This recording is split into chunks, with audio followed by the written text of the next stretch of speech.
आणि यानंतरची बातमी पश्चिम उपनगरात राहणाऱ्या मुंबईकरांसाठी। पश्चिम रेल्वेवर 31 ऑगस्ट पासून 35 दिवस ब्लॉक घेतला जाणार आहे। गोरेगाव आणि कांदिवली स्टेशन दरम्यानच्या 6व्या मार्गिकेसाठीच्या कामासाठी हा ब्लॉक घेतला जाणार आहे। यातील 5 दिवस 10 तासांचा पॉवर ब्लॉक असेल। ब्लॉक कालावधीमध्ये 960 लोकल फेऱ्यांवर परिणाम होणार आहे। गणेशोत्सवाच्या 10 दिवसांमध्ये हा ब्लॉक घेणार नसल्याचं पश्चिम रेल्वेकडून स्पष्ट करण्यात आलेलं आहे।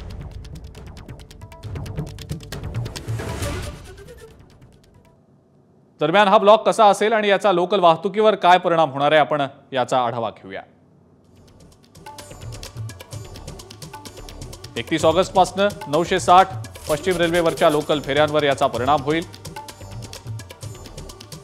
या कालावधीमध्ये 730 लोकल रद्द करण्यात आलेल्या आहेत, तर 230 लोकल अंशतः रद्द करण्यात आलेल्या आहेत।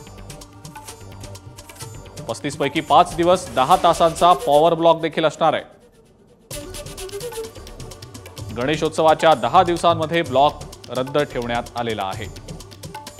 गोरेगाव आणि कांदिवली या स्टेशन दरम्यान 6वी मार्गिका जी आहे त्यासाठी हा ब्लॉक घेतला जातोय। एबीपी माझा, उघडा डोळे बघा नीट।